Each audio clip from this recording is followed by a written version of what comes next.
¿Qué tal? Bienvenidos a Elecciones.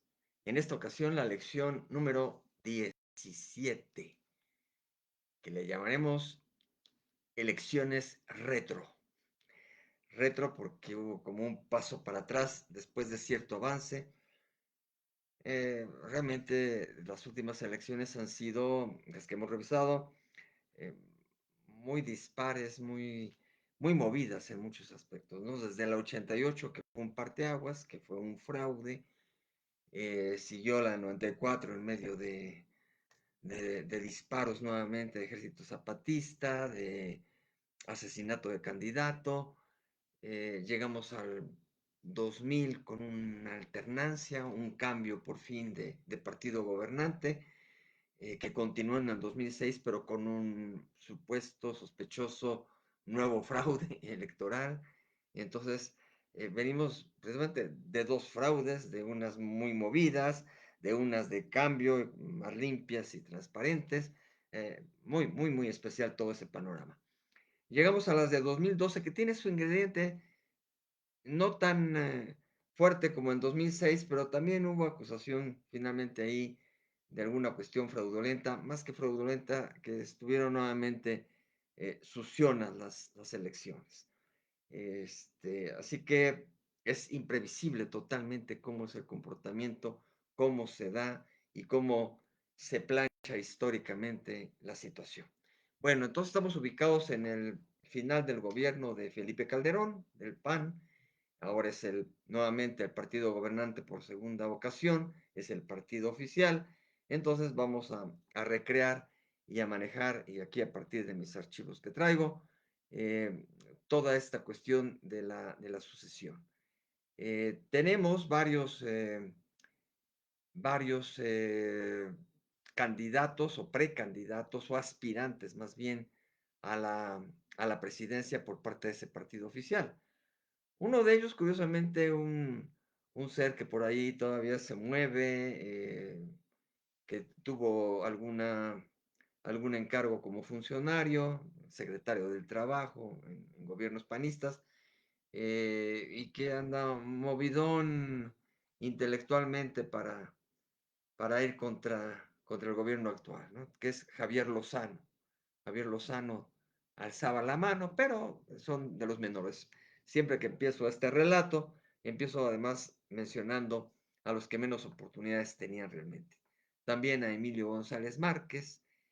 Alonso Lujambio fue de alguna manera un personaje, una personalidad que tenía don, que tenía carisma, que tenía mucho carisma, pero pues desgraciadamente para él y para su causa, para los simpatizantes, pues se le detectó un cáncer que prácticamente fue fulminante, en meses lo arrastró.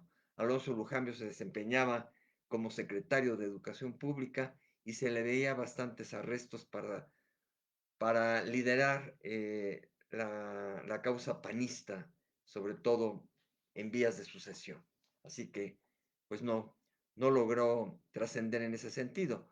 Otras figuras menores que también por ahí anduvieron y que realmente no dicen mucho sus nombres: Salvador Arturo Macías Jiménez, José Hugo Díaz García, eh, y también otros más como Javier Livas Cantú y Luis Eduardo Paredes Moctezuma, que finalmente se les rechazó el registro interno, porque nuevamente el PAN pues siguió con esta práctica que ya traía desde mucho antes de hacer un proceso interno con votación, ¿no?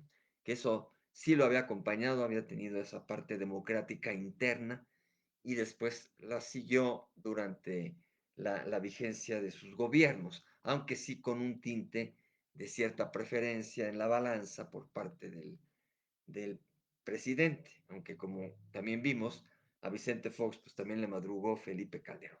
En este caso, no le madrugaron a Felipe Calderón, pero Felipe Calderón como que se quedó dormido. Nuevamente, una especie, no sé si de concertación, una especie de relax del partido oficial, como había sucedido en el, en el que finalmente Cedillo, pues dejó por inercia que viniera el relevo y no fue tan marcado de él un dedazo, tan marcado, ¿no? Finalmente además sacaron como que la carta que les quedaba después de tanto conflicto interno por allí. Entonces, tenemos que igual con Felipe Calderón no hubo demasiada fuerza o fortaleza del propio partido para empujar a alguien. Repito, como que Alonso Lujambio tenía esas posibilidades. Aquí estoy invitando también a otro que era candidateable, pero desde mucho antes, que era Camilo Muriño. Incluso ese no lo tengo acá apuntado y ahorita que estoy recapitulando, este,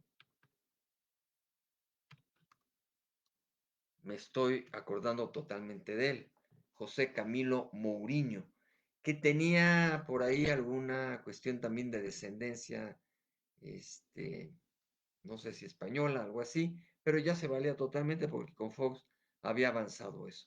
Era un joven político, era diputado, había sido la mano derecha al principio en el gabinete de Felipe Calderón y por cuestiones desde allí muy, muy raras de seguramente alguna venganza de grupos criminales, algún enlace por ahí con el narcotráfico que se quería desquitar o algo así, pero hubo un accidente aéreo muy, muy especial con el cual José Camilo Muriño perdió la vida en un accidente del avión en pleno reforma bueno, no, ni siquiera llegó a reforma, prácticamente periférico y la fuente de petróleos, ¿no? Pero casi, casi esquina entre periférico y donde cruza Avenida Reforma hacia el poniente.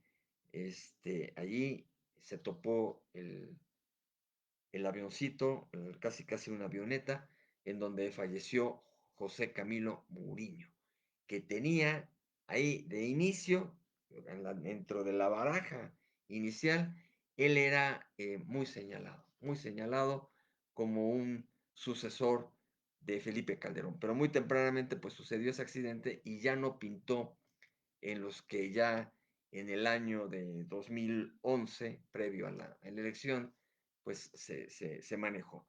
Pero hay que apuntar a José Camilo Muñoz, que era muy perfilado, después pues pasa, pasa a mejor vida y ya es descartado totalmente, y ya cuando viene toda la cargada, porque de todos modos las cargadas han seguido en la política independientemente del partido, este, el que se le veía también bastantes posibilidades fue a Lujambio. Pero yo creo que Calderón estaba muy salado porque pues uno se le muere, otro se le enferma de cáncer y también se le muere. O sea, dos prospectos presidenciales por parte del PAN, mueren. Entonces quedan totalmente descartados. Así que quienes están dentro del juego realmente de la competencia para los porcentajes, para la votación interna, vienen siendo tres elementos fundamentales y quizá la que menos posibilidades también tenía de alcanzar la meta fue la ganadora, pero también en ese momento pensó el partido en que era momento de la mujer y desde ahí también se inclinaron por una mujer en el Partido Acción Nacional. La primera vez que el PAN lanzó a una mujer. No lo había hecho ni el PRI, ni el PAN, ni el PRD. Todos venían de partidos pequeños, de Partido del Trabajo, y de otras fuerzas políticas que ya he mencionado en su momento. Así que aquí compite uno que ha querido varias veces quizá y que tiene perfil político, tiene dicción, pero hay algo por allí que no encaja, que no cuadra y pues finalmente hasta en su propio partido no termina despuntando y que aún anda ahorita en en esta elección que estamos previa, también el año pasado, alzó la mano y se perfilaba y luego renunció. Me refiero a Santiago Krill Miranda. Santiago Krill, que había sido secretario de Gobernación, también en gobierno panista, pues se estaba moviendo allí fuerte, pero no le alcanzó. Y otro elemento, otro funcionario era Ernesto Cordero, que también se le veía cierta presencia y cierta capacidad.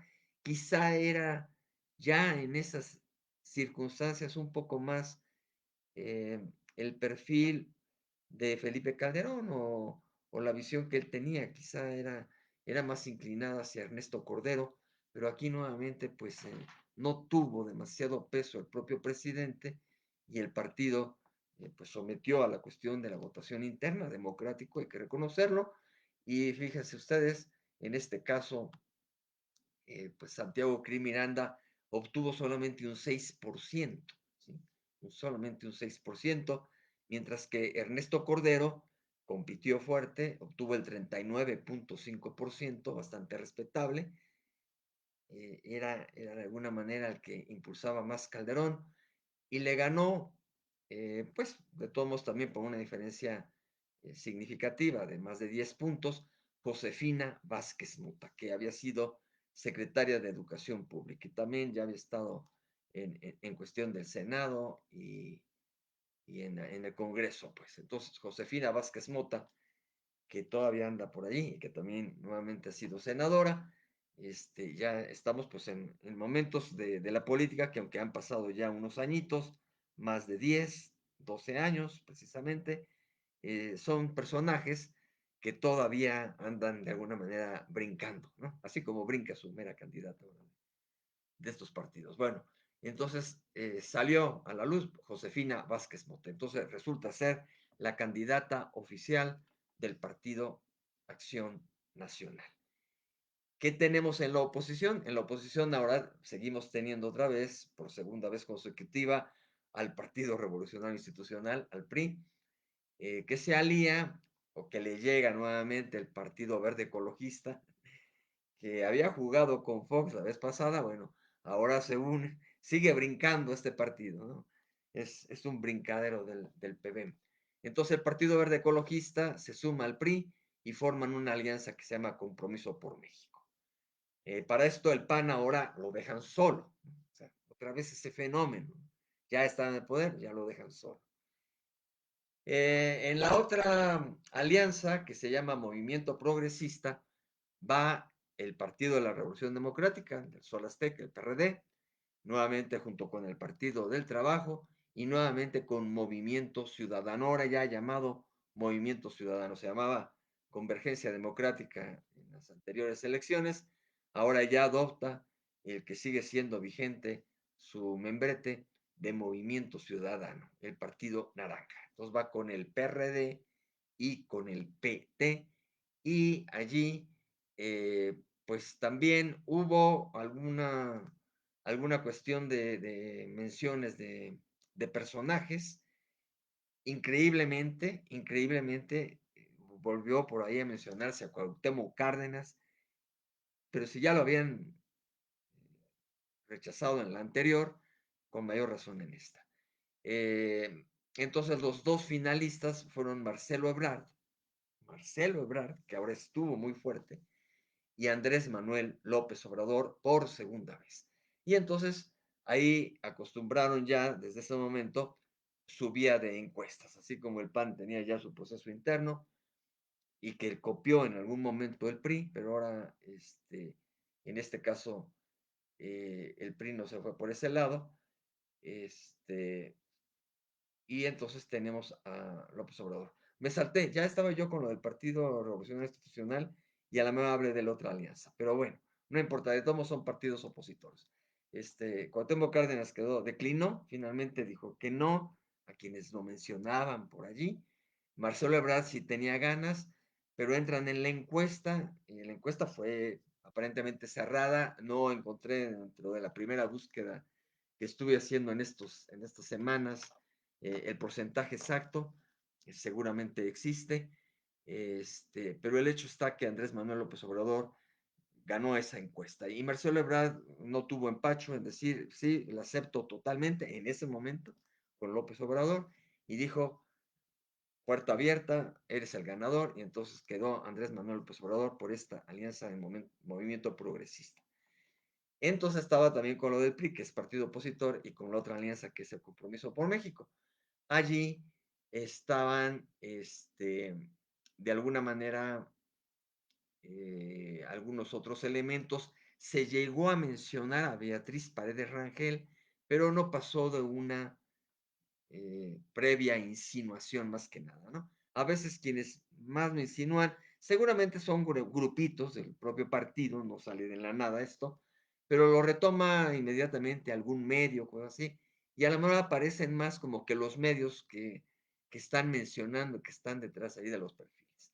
Pero no, no pasó de ser una insinuación la de Beatriz Paredes, la cual ahora, después de 12 años, el año pasado, sí anduvo un poquito más con los reflectores, aunque no lo suficientes, ya lo sabemos, ya llegaremos a eso. Bueno, y entonces, otro que llegaban a mencionar, Manlio Fabio Beltrones, aquel que fue gobernador de Sinaloa, que era muy amigo aparentemente de Luis Donaldo Colosio, que estuvo muy involucrado allí en la decisión apegada al presidente Salinas de Gortari, que llegó también a ser mencionado que si cambiaban las reglas del juego, que si se aplazaba la elección, podía renunciar y podía cumplir con ser el sustituto de Colosio, cosas así, pero también fue como una insinuación en aquel entonces y quedó desechado. Bueno, para 2012 sí jugó él de alguna manera, sí se dejó querer un poco, pero no pasó de allí y no, no cuajó. Eh, no hace mucho, en el sexenio, principios del sexenio, del actual sexenio, estuvo bastante eh, escondido y ahora está en el juego de ser senador por el PRI y por el frente que lo cobija. Bueno, entonces ya prácticamente todos los personajes que estamos manejando en el 2012 siguen muchos de ellos muy vivitos. No todos, no todos, porque por ejemplo un Ernesto Cordero del PAN no se habla mucho de él, pero Santiago Krill sí. Y todos los demás que quedaron descartados del PAN, no, no gran cosa. Y Josefina Vázquez Mota, pues tampoco alzó demasiado la mano en esta ocasión, ¿no? Pero Mario Fabio Beltrones, pues ahí anda, aunque no a nivel de querer más cosas, sí, de senador. Bueno, y frente a él le ganó, digamos, la carrera, la cargada del propio partido, que aquí era opositor y que tenían que resolver entre ellos, nada menos que también un exgobernador. Nuevamente vemos aquí las últimas tendencias en las últimas elecciones por parte del PRI, para poder fortalecerse, para poder tener peso al interior de un PRI opositor, buscaban mucha fuerza en los gobernadores, ¿no? Entonces, Mario Fabio había sido gobernador, ya hacía tiempo, pero había sido gobernador, y Enrique Peña Nieto terminó exactamente su ciclo como gobernador del Estado de México y luego dio el sí a la precandidatura y pues se la llevó de calle, fue para adelante y de manera unánime el PRI seleccionó a Enrique Peña Nieto, ¿no? Entonces ya tenemos a Josefina Vázquez Mota por el Partido Oficial del PAN, a Enrique Peña Nieto por el PRI y a Andrés Manuel López Obrador por segunda vez por el PRD, PT y Movimiento Ciudadano, una alianza allí. Se sumó alguien más por el partido Nueva Alianza, PANAL, que recuerden que era ese partiducho que se creó ahí medio raro, con el Bester Gordillo ahí en la sombra. Ahora fue con Gabriel Cuadri. Gabriel Cuadri con una bandera muy, también como ecologista, cosas así. Gabriel Cuadri volvió a levantar la mano el año pasado, dentro de los primeros muchísimos que hubo, aunque quedó también descartado. Bueno, pero en el 2012, sí se la jugó, sí lo aceptaron y se lanzó y estuvo en la boleta electoral. Era dentro de los perfiles, pues un elemento, pues que realmente pintaba muy opositor, muy de otra línea, más fresco en su lenguaje, este, y joven en ese momento también, junto con Enrique Peña Nieto, que también en el momento en que se lanzó estaba joven. Y finalmente hubo un elemento que quiso nuevamente irse por la parte independiente, pero fue una elección más en que lo independiente no cuajó, ¿no? Eso de independiente, aunque lo echaron a andar, ha tenido muchas trabas, muchas trabas. Para la siguiente, de 2018, nuevamente pudo funcionar, pero ya ven que para el 2024 tampoco va. Entonces, como que a veces sí, como que a veces no. Resulta que en el muy pasado se valía más, hasta en el siglo XIX, principios del XX, se valía más ir de manera independiente que en estas etapas modernas. Quizá ahí es lo que sigue, darle más fuerza a esta posibilidad de gente ciudadana, alguien que no tenga partido, alguien que se lance por su cuenta, alguien que encabece un grupo, una parte opositora también singular, pero pues hasta el momento, repito, lo que se ha visto es demasiada traba con las firmas y esas cosas, ¿no? Bueno, ¿quién quiso y no alcanzó, precisamente, no alcanzó el registro por algunos de los requisitos que estaban allí?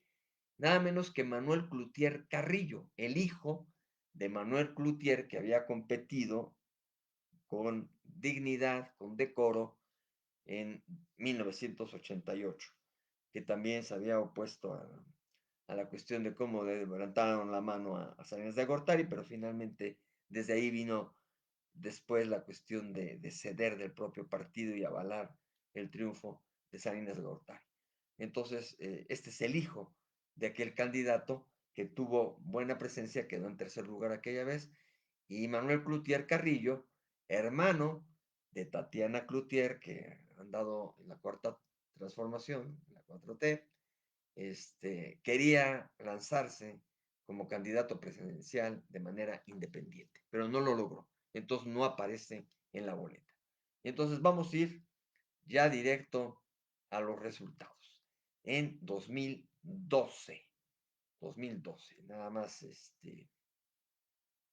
una circunstancia realmente peculiar la que tenemos en cuanto a tiempo ya. Ya estamos en las proximidades de nuestra siguiente elección.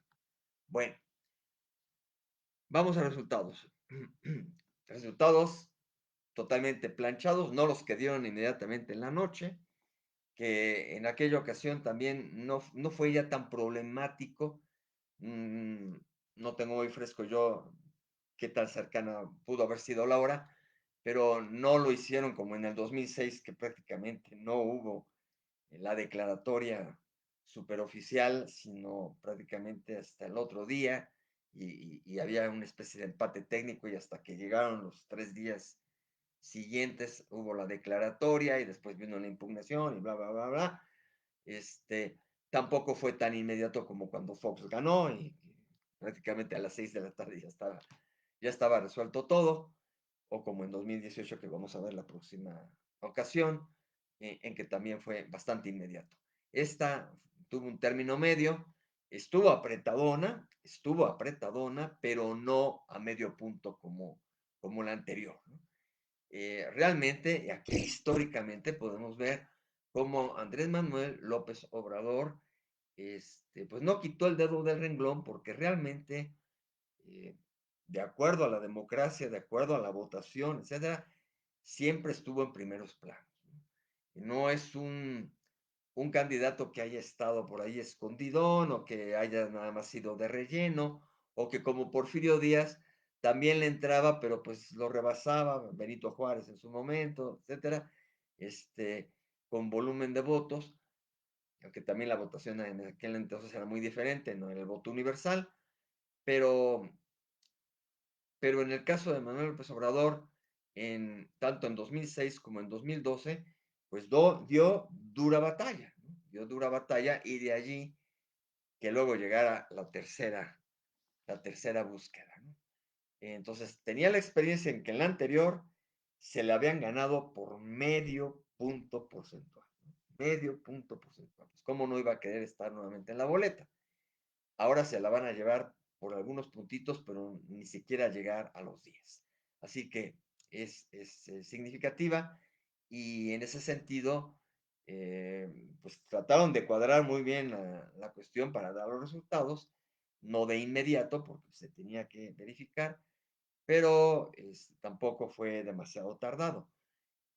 Y entonces, todo esto me refiero porque los resultados que me parece que siempre debemos de dar o que los que ya deben de quedar en la constancia final son los que vienen después de meses. Si esto sucedió la votación el primero de julio de 2012, aquella vez sí fue julio con L, este, eh, pues sí, es muy emotivo, muy significativo los primeros resultados que se dan, pero luego pasan por los filtros, después vienen 3, 4 días en que se dan de manera ya más formal y después pasan esos meses, que viene siendo agosto, septiembre, 2 meses, a veces ha llegado un poquito más de tiempo, casi 3, pero en este caso fueron 2 meses y son ya los definitivos, los que quedan como constancia total de la votación. Entonces son resultados del Tribunal Electoral del Poder Judicial de la Federación, totalmente verificados. Los votos nulos, la gente que se sigue resistiendo a votar y que manifiesta la voluntad democrática de ejercer el voto, pero se lo da totalmente, no solo antisistema, no solo contra el partido que está en el poder, en este caso el PAN, sino lo dan contra toda el sistema electoral que está en ese momento vigente, contra todos los candidatos que no están de acuerdo con esta circunstancia y otorgan o deshacen totalmente su voto, pero lo depositan en la urna. Entonces, votos nulos nuevamente, como en las últimas dos, rebasando al millón. Aquí sí, 1.236.857 votos para el 2.47%. Los otros votos que tampoco cuentan demasiado, candidatos no registrados, porque también quieren poner en la boleta a alguien allegado o a otro que no logró ser registrado, como en el caso de Manuel Cloutier, hijo, 20.625 votos, que no alcanzó ni siquiera medio punto porcentual, ¿no? Entonces, bueno, todo eso desechado. Luego ya tenemos a Gabriel Ricardo Cuadri de la Torre, su nombre completo de Gabriel Cuadri, del PANAL, Partido Nueva Alianza, 1.146.085 votos para el 2.30%, 2% de votación. Los más significativos, Josefina Vázquez Mota, del Partido Acción Nacional, PAN, 12.732.630 votos para el 25.41%. 25% fue significativo, pero no alcanzó, y entonces el PAN perdió. Andrés Manuel López Obrador, por la Alianza Movimiento Progresista, PRD, PT y Movimiento Ciudadano, 15.848.827 votos para el 31.59%. 31.59%, otra vez en el 30 y tantos por ciento como la vez anterior, había sido del 35%, ahora bajó 3 puntitos porcentuales, se quedó en 31.59%. Esos 3 que bajó, los sumó de alguna manera el ganador, Enrique Peña Nieto, por el PRI y el PBM, el Partido Ecologista, 19.158.592 votos para el 38.21%. O sea que fueron 6 puntos prácticamente, 6 puntitos, casi 7, 6 y fracción de porcentaje de diferencia, lo cual ya le dio cierto volumen, fue apretadona, si hubo queja de Andrés Manuel, por aquí traía yo alguna cosa previa que también había sucedido, pero ya no quise parar ahorita las estadísticas. A ver, vamos a ver qué traía yo por aquí, como una referencia importante. Dice, ya aquí además ya preparé cuestiones escritas. Las elecciones de 2012 se caracterizaron por el uso de técnicas de manipulación del voto muy sofisticadas, que combinaron el uso de medios de información y cantidades de dinero muy superiores a las legalmente establecidas. Canalización de recursos públicos de los estados gobernados por el PRI a la campaña de Peña Nieto, pecado compartido por todos los gobiernos estatales y para todos los partidos, y el uso de instrumentos financieros para la compra del voto. Esto nos lo dice Ernesto Soto Reyes Garmendia. Y después también traigo otra cita. Una parte importante del electorado emite su voto de forma razonada individualmente y en ese sector del electorado la competitividad entre los tres principales partidos es elevada. Pero ¿qué sucede cuando los controladores, llamados brokers de votos, como los sindicatos, los partidos menores, los caciques, los dirigentes de organizaciones sociales y populares, etcétera, negocian de alguna manera sus apoyos no solo con el PRI, sino también con el PAN y el PRD, y optan por la opción que más les convenga? De este modo, lo que ocurre es que introducen un importante elemento de incertidumbre en el resultado electoral. Incertidumbre que no tiene nada que ver con la derivada del juego plenamente democrático. Así que, bueno, este, hubo toda esta cuestión, los comicios fueron cerrados, también hubo debates televisivos, aquí se asistió a todos López Obrador, hubo su dosis de guerra sucia, también nuevamente muchos observadores nacionales e internacionales, y los resultados ya se los comenté. Entonces resultó presidente, primero candidato ganador, y después con los resultados oficiales, presidente electo de México, Enrique Peña Nieto, para el periodo 2012-2018. Es el presidente constitucional de los Estados Unidos mexicanos a partir del 1 de diciembre de 2012. Lo que sucedió, pues, entonces fue el triunfo. Andrés Manuel López Obrador nuevamente impugnó, manifestó que había fraude por toda la cuestión de cierta suciedad de la propia elección, pero no, no llevó a más, no tomó ahora reforma, no hubo plantón en reforma, eh, hubo un reparto pluripartidista en el Congreso muy especial, se acentuó de esa manera y también en los gobiernos de los estados. Por aquí traigo una cita ya de la post-elección.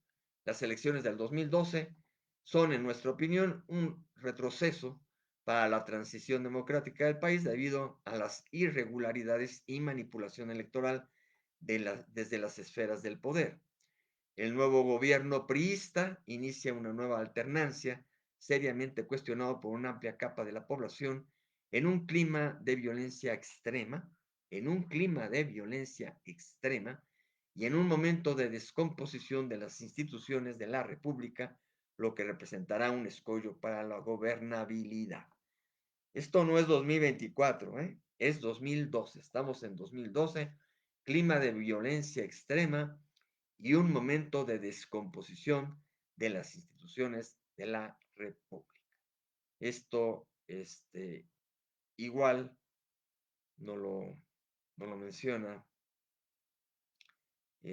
fundamentalmente también Paco Ignacio Taibo, pues, ¿no? Bueno, es un seguidor de la 4T, un funcionario ahora, pero él llegó a tener esa percepción en el 2012, ¿no? Como opositor en ese momento, Paco Ignacio Taibo II, que actualmente está como director del Fondo de Cultura Económica, hijo de un destacadísimo periodista cultural. Eso fue lo que sucedió, pues, en el 2012. Elección de retro, porque como que hay una especie de retroceso por muchas circunstancias, y además de que nuevamente el PRI, que parecía que se le había dicho adiós, que desde el 88 se le gritaba tanto, muere el PRI, o fuera el PRI, esas dos cosas, y que se resistió y que mantuvo el poder y que después por fin lo dejó ir en el 2000, parecía que se minimizaba y de pronto, en este 2012 recupera el poder increíblemente, ¿no? Y entonces con ello, pues llegan nuevamente funcionarios que parecía que ya habían dicho adiós a su carrera política y llegan también nuevos, porque pues, Peña Nieto pues asume joven y y ahí se dan esas circunstancias. Así que pues estamos en ese panorama del 2012 especial, nuevamente de nuestras elecciones, no demasiado problemáticas, aunque sí se marca que hubo violencia, ya se empezaban a dar desde esos tiempos también eh, ciertos asesinatos previos a la elección de candidatos ya formales a presidencias municipales, etcétera, fundamentalmente. Entonces, pues se ha incrementado hasta nuestros tiempos, a nuestros días, pero en ese momento también fue sintomático. Aquí el reporte de la participación, 63%, eh, parecido al de varias anteriores, de las más recientes, en que el porcentaje es decente. O sea, si hay abstención, una abstención del 37%, pero sigue siendo un margen o una cifra que habla de participación significativa del electorado, ¿no? 63%. Este, y más o menos en eso se va a mantener en otras ocasiones. Bueno, creo que por el momento esta versión, esta lección 17, queda aquí, un poquito más corta que las últimas que me había extendido. Estamos rebasando un poco la media hora, pero pues no hay demasiado, o sí se podría decir mucho más, se puede escribir un libro sobre cada elección, pero en síntesis, hasta aquí la dejamos y vendremos en una nueva lección acercándonos más a a la de este año, ¿no? Vendrá la de 2018, este, para la siguiente versión o lección que yo tendré el gusto de compartir con todos ustedes como en esta ocasión. Saludo a todos los que se hayan sumado a esta versión hoy un poco más tempranera que otras ocasiones y aquellos que se sumen después, pues también mi agradecimiento, ya sea por esta vía del Facebook Live o también por el canal de YouTube que Teófilo Huerta, su servidor, tiene por allí. Alguna otra revisión por aquí de algún saludo, nada más verificando, pero pues no llego a visualizar, no llego a visualizar ahorita ni manitas ni corazoncitos. Yo creo que además fue una hora para muchos todavía de comida, o otros de siesta o cosas así. Pero bueno, muchísimas gracias por esta compañía en estas elecciones 2012 retro y nos vemos en las de 2018 muy pronto. Gracias a todos ustedes. Ah, perdón, nuevamente. Aquí mi seguidor principal en las últimas transmisiones. Shama Olam. Shama Olam, muchísimas gracias por la compañía.